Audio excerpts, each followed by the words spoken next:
जो बालक अपने माता पिता गुरुजनों से डरता है वो श्रेष्ठ औलाद बन करके संसार में जीता है, उत्तम संतान कहलाती है। और जिसे माता पिता गुरु भगवान का कोई खौफ नहीं है वो औलाद राक्षस बन जाती है। सकल सामर्थ्य रखने वाले ब्रह्म परमात्मा आज मां का दर्जा बढ़ा रहे, मां के मारे भागे भागे डर के मारे कांप रहे।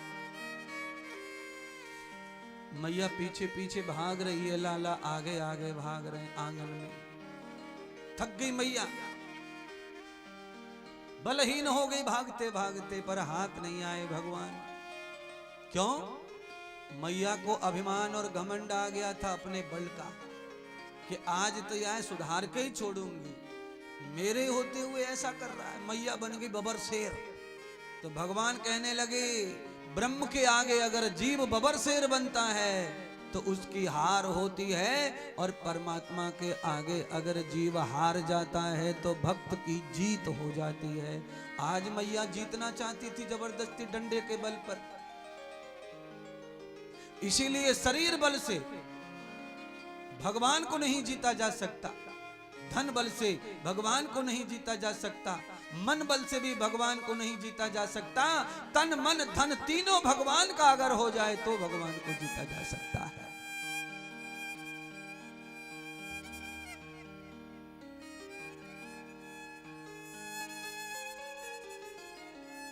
अंत में मैया फूकने लगी, सांस फूक रही है, भगवान से कहने लगी अरे कान्हा रुक जा, तेरी मैया की सब शक्ति खत्म हो गई भागते भागते, अब तो हाथ आ जा कान्हा। तो भगवान मैया की शक्ति खत्म हो गई, सुना कि मैया गरीब हो गई बल से, तो भगवान पीछे लौट आए और मैया के हाथ में स्वयं आ गए। ले मैया पकड़ ले। यशोदा ने लाला का बाह पकड़ ली। अब बाह हाथ में आई तो मैया को लगा तो आज तो कब्जे में आ गया, आज ना छोड़ूंगी। तो ले गई खींच के। दही चलाने वाला उखल खड़ा था, उसी से मैया आटा वाट अनाज बनाज भी साफ करती थी। लाला को बांध दिया लकड़ी के उखल से। अब रस्सी लाके हाथ पैर बांधना चाहे, रस्सी लावे हाथ पैर लपेटे, रस्सी छोटी पड़ जाए, और रस्सी लावे लपेटे फिर छोटी पड़ जाए। पूरा दिन हो गया मैया को रस्सी से लपेट लपेट के रस्सी का पहाड़ बन गया, पर भगवान बंधन में नहीं बंध रहे मैया। अंत में भगवान कह रहे मैया धन के बंधन में नहीं बनता मैं। तो मैया ने कहा अरे कान्हा तू छोटा सा होके कितना बड़ा हो गया, तू बंध नहीं पा रहा, सारी गौशाला की रस्सियां समाप्त हो गई, अब तो तेरी मैया पे कुछ ना बचा है, तू जानता है। तो भगवान को लगा कि सच कह रही है मैया, अब एक भी रस्सी नहीं है मैया के पास, मैया गरीब हो गई, तो चलो बन जाओ। तो भगवान ने अपना पेट अंदर कर लिया और फट से बंध गए। मैया ने उंगली दिखा के डांटा, आज दिन भर न खाने को मिलेगा और न दोस्तों के साथ खेलने को मिलेगा, आज तेरी यही सजा है नुकसान करने की और मुझे सताने की। तो मेरी माताओं बहनों, मैया ने लाला को जैसी सजा दी वैसी तुम भी दे दो अपने बालक को सजा। पर ये माता बहनें कैसी हैं, इनमें से आधी तो ऐसी पागल टाइप हैं कि अगर बालक ने कछु उदम कर दियो तो हाथ में जो आवे वही हमारे फेंक के, चाहे छोरा के खोपड़ा फूटे, चाहे गुल्लर उखड़ियावे, चाहे बॉल उखड़ियावे, लड्डू पेड़ा उखड़ियाए छोरा के मुंह पे। एक माता जी तो बासन घिस रही थी झूठे कूटे, पीछे से बालक ने आके कहा मैया चाय दे दे, तो उन्हें ऐसा लोटा दिया फेंक के छोरा के दांत तोड़ दिए। तो किसी किसी माता को सजा देना भी नहीं आता, दंड देना भी नहीं आता है। तो दंड देने का तरीका उत्तम होना चाहिए, तो औलाद को समय पर दंडित भी करना चाहिए उसके कल्याण के लिए।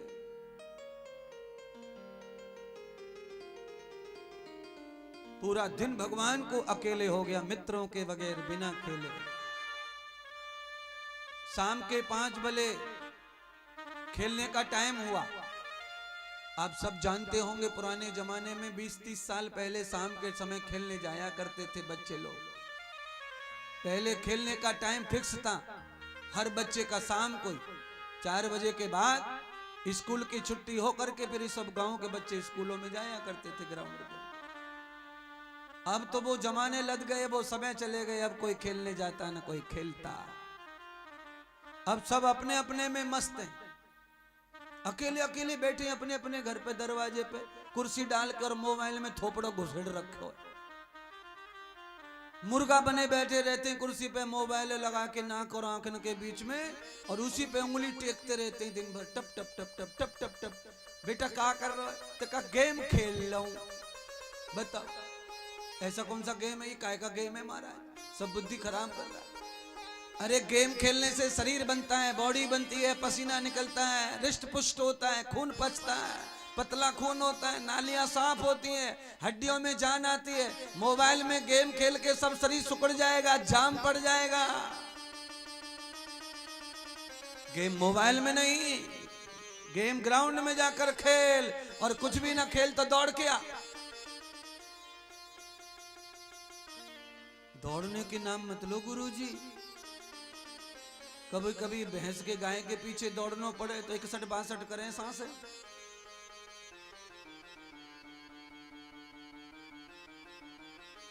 भर जवानी में आदमी कमजोर पड़ा है।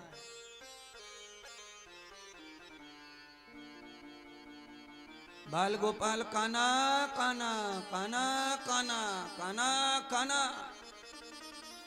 काना ने आवाज लगाई, हो माधव, मैया ने बांध दियो, आज नहीं आऊंगा खेलवे। तुम्हारे संग में जाने के लिए मेरी मैया ना बोले। भगवान तो बालक तो थे ही, बालक सच्चा होता है, सच बोल दिया कि मेरी मैया ने ना बोल दी तुम्हारे साथ खेलने के लिए।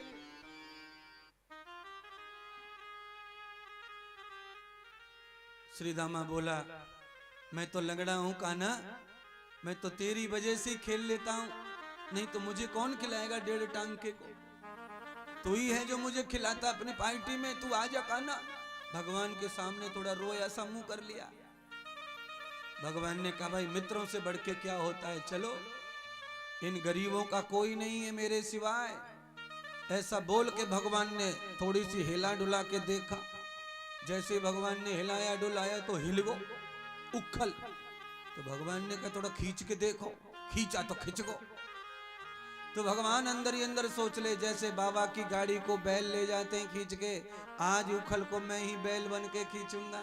मेरे परमात्मा बलवान हो गए और बैल बनकर खींच रहे। उखल को दरवाजे पर ले गए, खींच कर जोर से खींचा, फाटक खुल गया। आगे भगवान दरवाजे पर उतरे तो पेड़ों में जाके अटक गया उखल। अब भगवान ने जोर लगाया तो पेड़ उखड़ गए, और जब पेड़ उखड़े तो एक चमत्कार हुआ। उन पेड़ों के जड़ में से 2 पुरुषों का प्रकट हो गया। 2 पुरुष प्रकट हुए। श्री दामा मंद मंगल ने हल्ला मचा दिया, बाबा भागो, लाला दब गयो पेड़ के नीचे, बाबा भागो, बाबा भागो।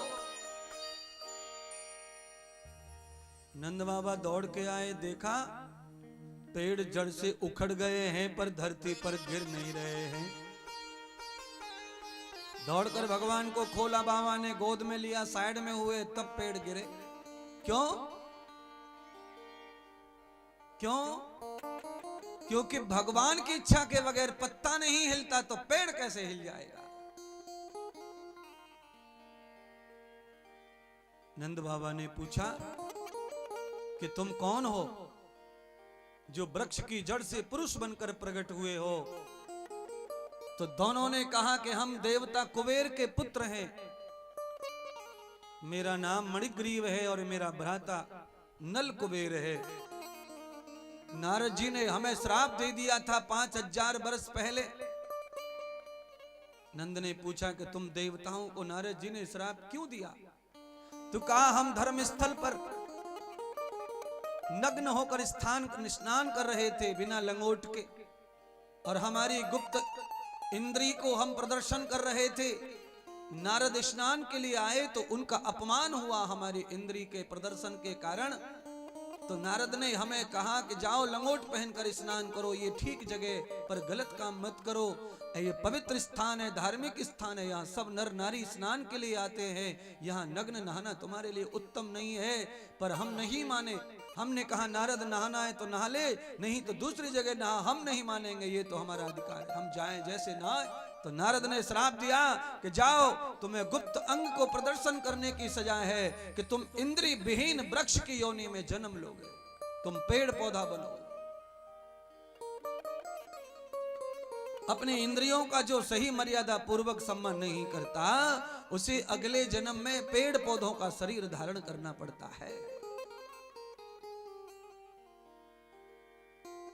जड़ योनि में जाना पड़ता है।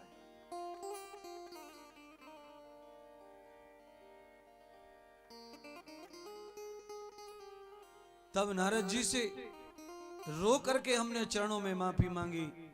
तो नारद जी ने कहा 5000 वर्षों के बाद में मेरे परमात्मा श्री विष्णु कृष्ण अवतार लेकर आएंगे और गोकुल में उखल की लीला करेंगे, और उस उखल की लीला में वो मित्रों के लिए उखल की लीला को खुशी के लिए करेंगे, और उसी दिन तुम्हारा स्पर्श भगवान से हो जाएगा, उसी दिन तुम पुनः मनुष्य बन जाओगे। दरस परस मुख मंजन पाना,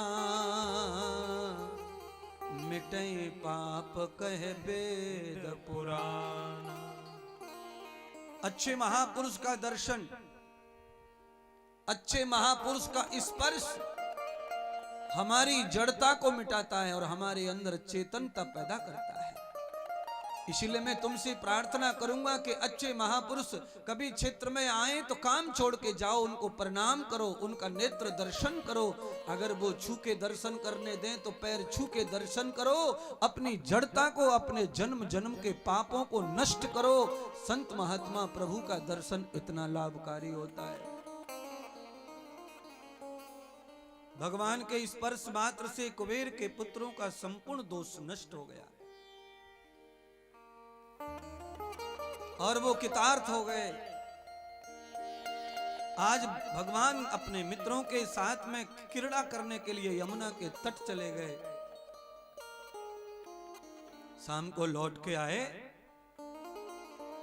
तो मैया ने लाला को खिलाया पिलाया, सेवा की, पर भगवान कुछ खाते पीते नहीं मैया के घर का।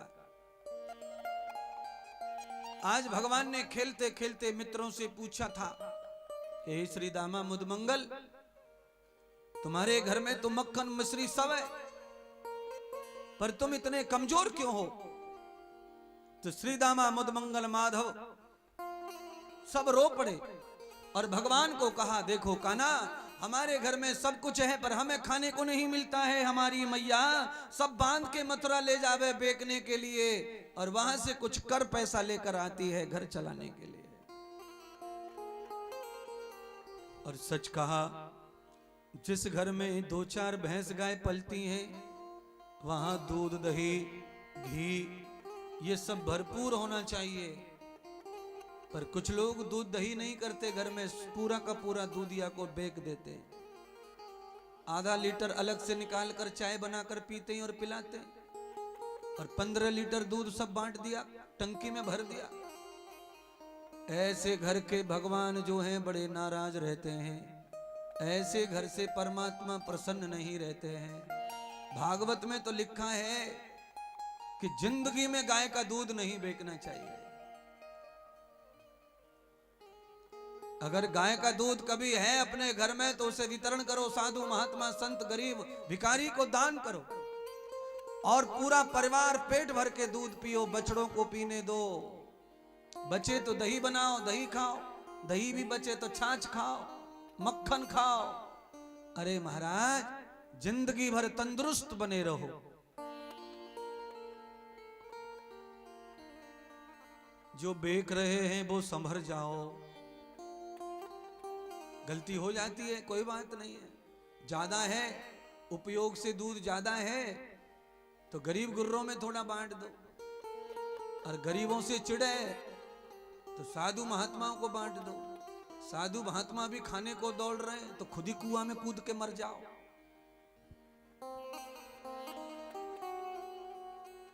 महाराज, अब तुम कहां बता रहे हो कुआं एक बिना बचो है? सब बोरिंग बोरिंग हो गई है महाराज। बटन दबाओ काम खत्म। चलो आज मैं भी कान पकड़ता, आज के बाद कुआं का रास्ता नहीं बताऊंगा। कुआं नहीं है तो कौन सो बताऊं फिर। यशोदा मैया लाला को समझा रही है, लाला पूरे गांव में चर्चा तेरे बारे में खराब खराब हो रही है, और तू इस खराब काम से अब बाहर आ जा। तू इन बालकन के संग में घूमे, सबरे लोग बदनामी कर रहे हैं तेरी, अनेक औरतें आ रही हैं बदनामी करने, और मैं तो को समझाऊं तो को ना पतो। तेरे बाबा ने तेरी सगाई बरसाने की छोरी से कर दी है। तेरो बालकपन में ही बालन ब्याह है वो ललना पलना में, और तू ऐसे ही कर्म कांड करतो रहो तो वो छोरी तेरे संग में ब्याह करवे वारी नहीं है। मैया लेके लाला को समझा रही है, मैं तुम्हें समझा दूं। हरी चोरी माखन की दे छोड़ कन्हैया मैं समझाऊं तो। चोरी माखन की दे छोड़ कन्हैया मैं समझाऊं तो। मैं समझाऊं तो लाल में मैं समझाऊं तो। ओ मैं समझाऊं तो लाडले मैं समझाऊं तो। चोरी माखन की दे छोड़ कन्हैया मैं समझाऊं तो। चोरी माखन की दे छोड़ कन्हैया मैं समझाऊं तो।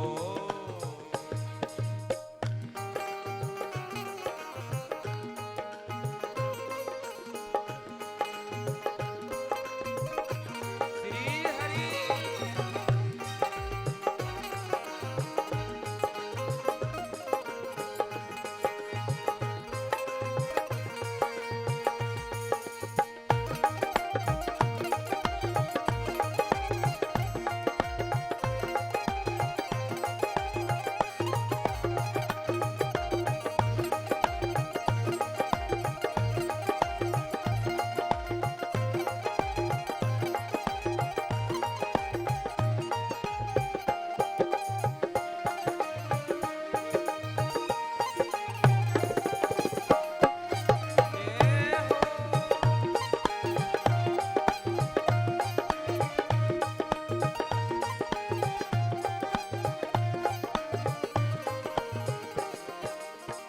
नंद बाबा के नौ लखे गौवे नौ मन माखन हो।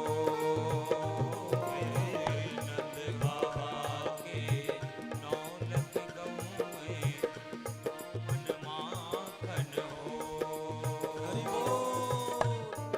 बाबा के नौ लखे गौवे नौ मन माखन हो। आनंद बाबा के नौ लख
बतलाऊं तो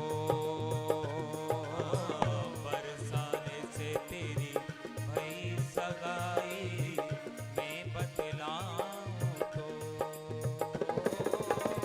बड़े घरन की राधा बिटिया नाई बरेगी तो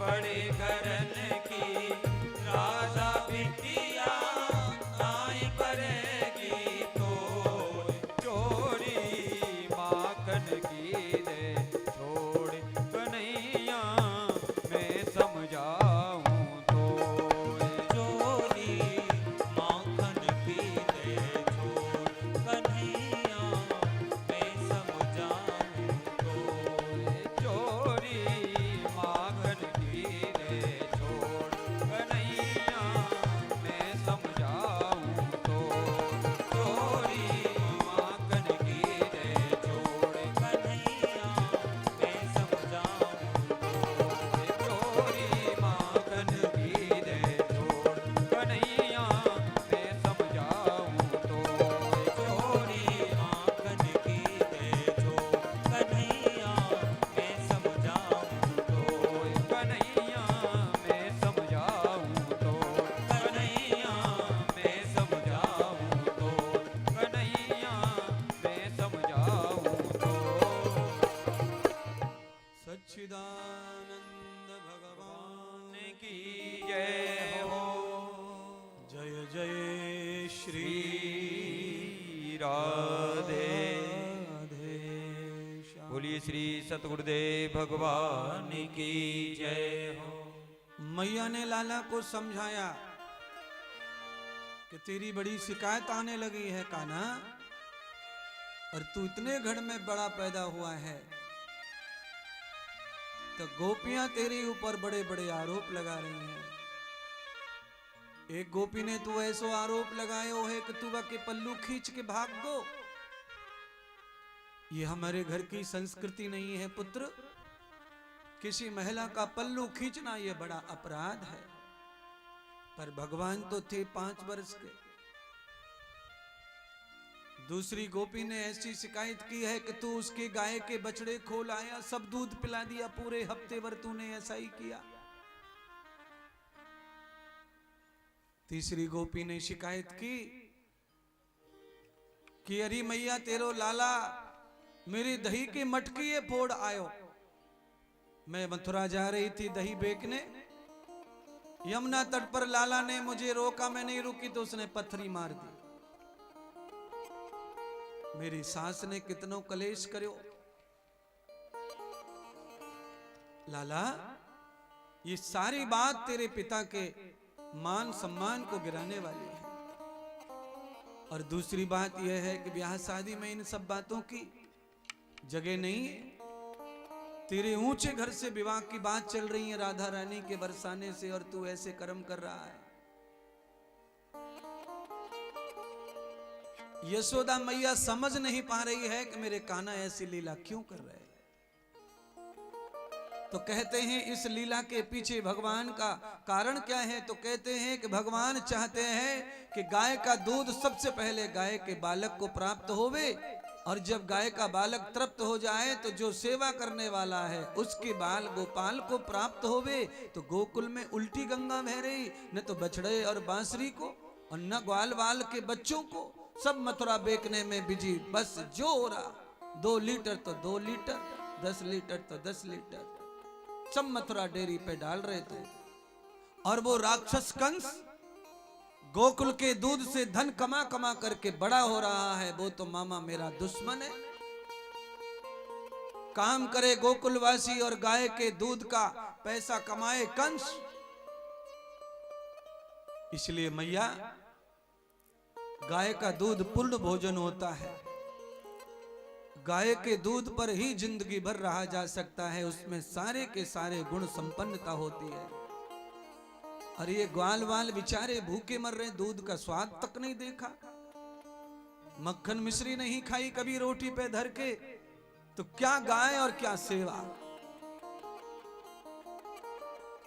पर मां इन बातों को नहीं जानती। ये सब अंदर की लीलाएं माँ तो केवल बाहर का व्यवहार सुन रही है, मान रही है, बातों में आ गई और लाला को इस तरह सजा देने लगी, समझा रही है। बालक में धक्का मार दिया, काना कोने में जाके फुसक फुसक के रोने लगे। नंद बाबा आए, बालक को गोद में उठाया, पूछा क्या हुआ? तो कहा बाबा मैया ने मारा है।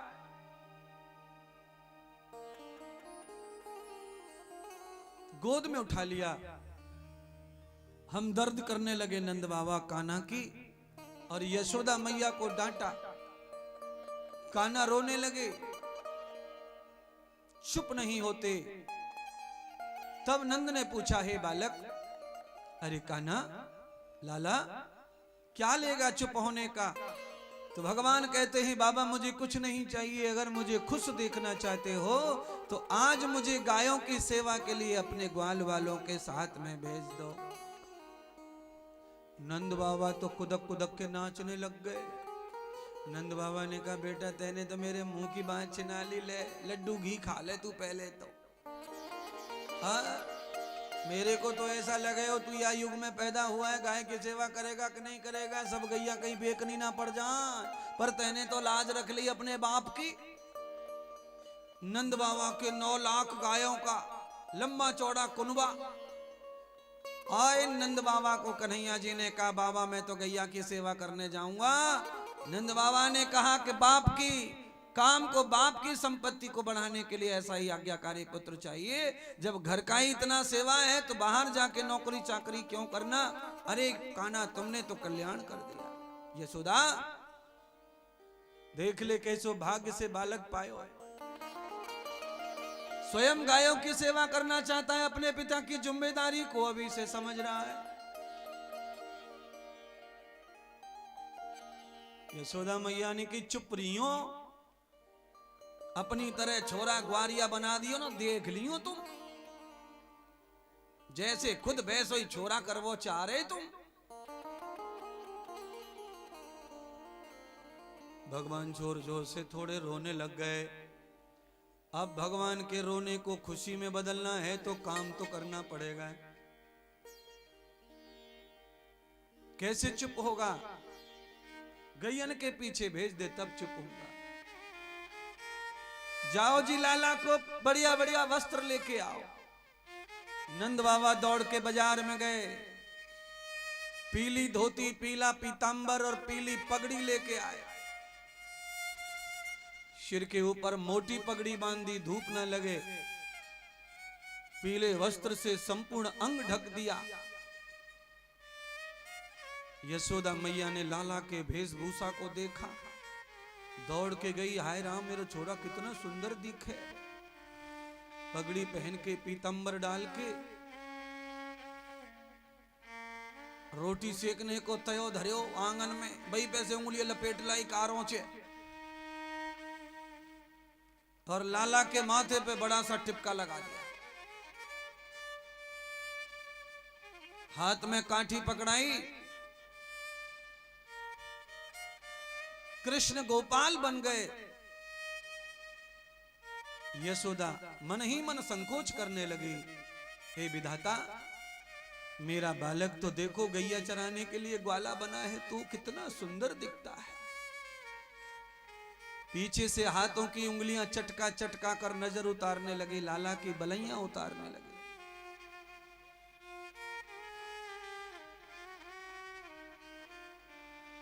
ग्वाल वालों को कहा कि 5 बार मेरे कान्हा को मिश्री खिलाना, माखन खिलाना।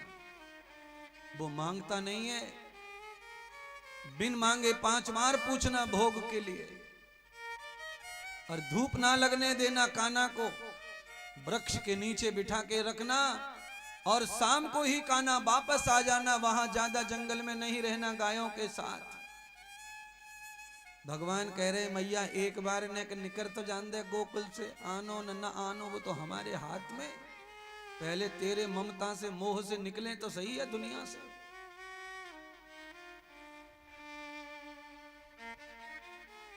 जैसे ही भगवान निकले, गैयन के बीच में गए भगवान, तो यशोदा मैया महाराज कैसी रमण रमण करके नजर उतार रही है।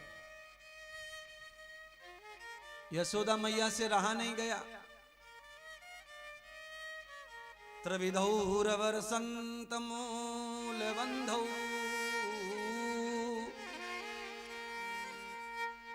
एवं मनोहर बाल नंदन समं दृश्यं तदा व्याप्तम् एवं सखा च कृष्णय। आज मेरा कृष्ण कैसा लग रहा है? जब सखाओं के बीच में जाता है तो सबसे सुंदर दिखता है। गायों के बछड़ों के बीच में जाता है तो गाय के बछड़ों से सुंदर दिखता है, और गैयन के बीच में चले तो अति सुंदर दिखे। मेरो कान्हा आज गैयन के बीच में ऐसो दिखे जैसे तारों में चंदा। मैया खुशी खुश हो रही है देख के रूप को। और प्यारे बंधुओं, छोटा बालक अपने आप जब गैया के पास चले जावे और गैया से खेले तो घर वाले खुश है जाए। लाला की मैया सबको बुला बुला के दिखावे, वीडियो बनावे मोबाइल में, देखो गैया के संग खेल लो, देखो ना तुम्हारो लाला है। पर हाय रे कलयुग तेरा कैसा जमाना। अब गाय और गाय के बछड़े के साथ में खेलना बंद और कुत्ते के पिल्ले के साथ खेलना शुरू कर दिया है। कुत्ते का पिल्ला घर के बेड पे बच्चों के साथ में सोता है और खाता है और नहाता है और धोता है।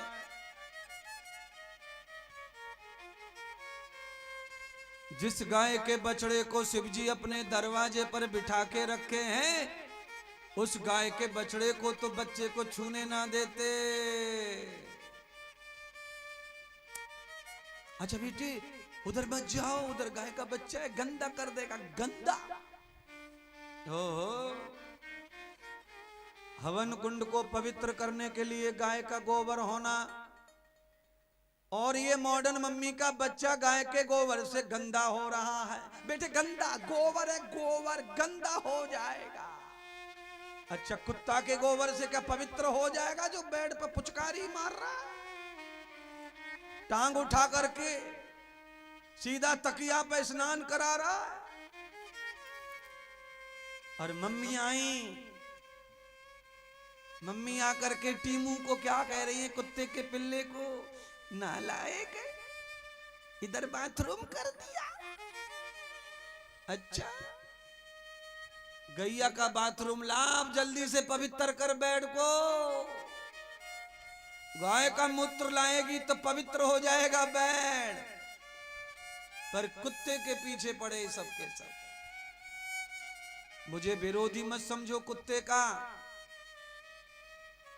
कुत्ते की जहां जरूरत है वहां सेवा करो, जहां गाय की जरूरत है वहां गाय की सेवा भी होनी चाहिए।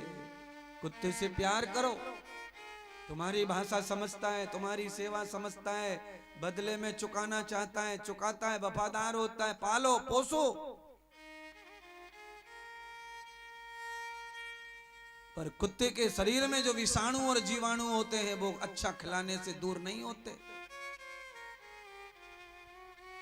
कुत्ते का चाटना, कुत्ते का काटना दोनों बराबर ही दुखदाई है। कुत्ते के चाटने से बीमारी फैलती है, कुत्ते के काटने से जहर फैलता है, और गाय के चाटने से बीमारी गायब।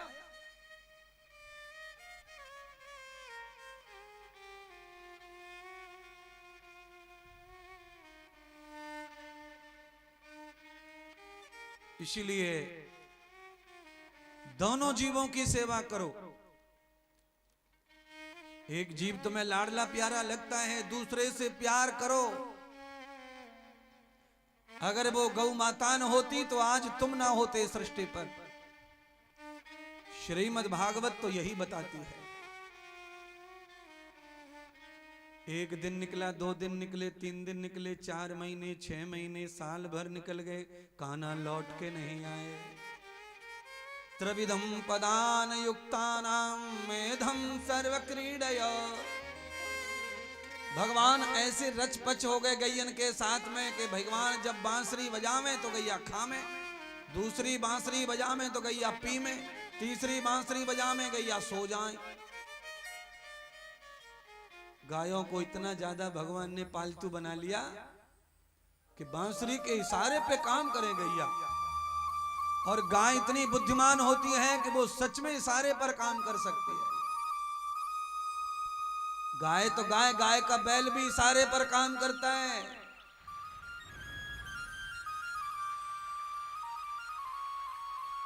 बैलगाड़ी में जोल दो बैल को सिखा करके और बीच हाथरस में से ले जाओ निकाल के बोरा भर के गाय के बैल। क्या मजाल है कि बैल कहीं टकरा जाए, कहीं टकरा जाए, कहीं भूल जाए।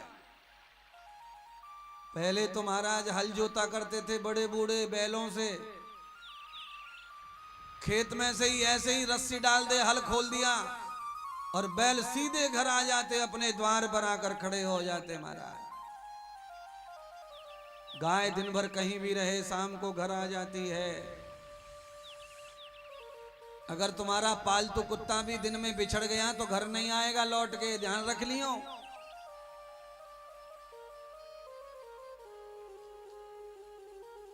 जैसे ही साथी संगी मिलेंगे वो तुम्हें भूल जाएगा और कुत्तों के साथ में ही मिल जाएगा, क्योंकि जाति उसकी कुत्ता है।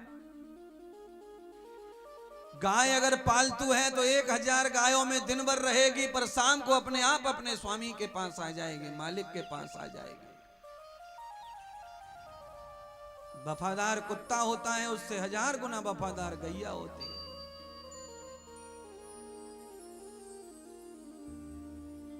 एक बरस निकला, 2 बरस निकले, 3 बरस हो गए, नंद बाबा के लाला लौटे नहीं।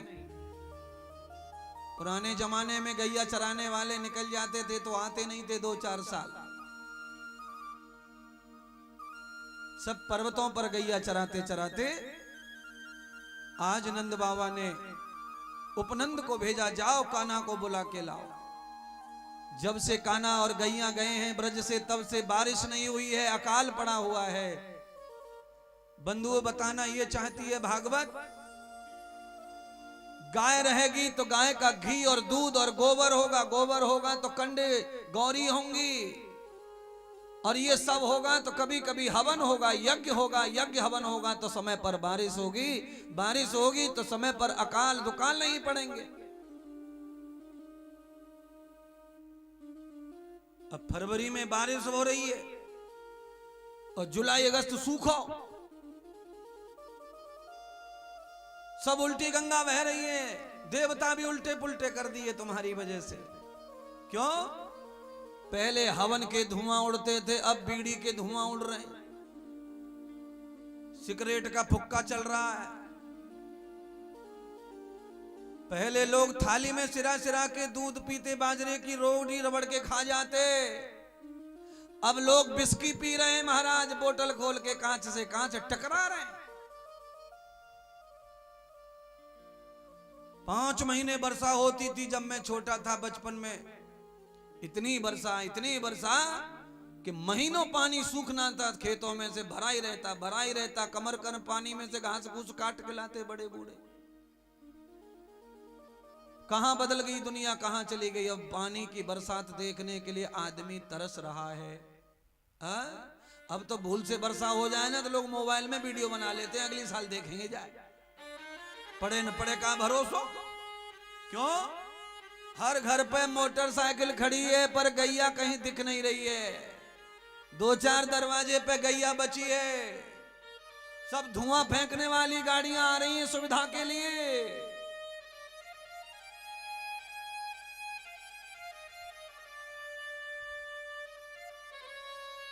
गाड़ी चाहिए, मोटरसाइकिल चाहिए, कार चाहिए, साधन है चाहिए, लीजिए, पर साथ में गैया रखो। तेल को तड़का मार दो दार में तो दार अच्छी ना लगे, और घी को तड़का लग जावे न कि जीरो हींग डाल के तो दार लपक जावे पेट में। अब घी को तड़का लगे कहां से जब है ही कच्छू ना, तो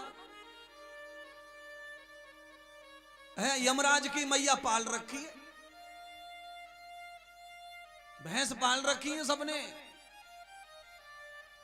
और भैंस का दूध पी के भैंस का बच्चा ही खुश नहीं है तो तुम कैसे खुश रहेंगे? गुरुजी जरा खोल के बताओ, डिटेल में समझाओ, डिटेल में सुन लो। भैंस का पड़ रहा दूध पी ले वे पेट भर के तो सोचित गिरे खूंटा पे और सोमती रहे 5 घंटा तक। और गैया को बछड़ा दूध पी ले तो कबड्डी खेले पूरे के पूरे ग्राउंड में। इतना ही फर्क जान लो, काम बन गो तुम्हारो। भैंस को खाएंगे घी, भैंस को पिएंगे दूध तो तुम भी कुंभकर्ण की तरह सोएंगे। और गैया का घी खाएंगे, गैया का दूध पिएंगे तो बुद्धि एकदम लपालप काम करेगी, गाल चमकेंगे। ये सब भैंस का दूध है जो झमाई सी दे रहो तुम्हें। गैया को दूधो व्यास पीठ में जो चटक मटक दे रहो। तो क्या करना?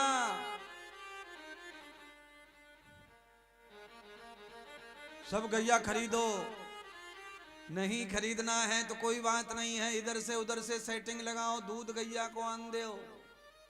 ये मेरी तरफ से नहीं है, मैं तो मुफ्त में मेहनत कर रहा हूं। ये तो मेरे गोविंद बता रहे हैं, मेरे कृष्ण कह रहे हैं बाबा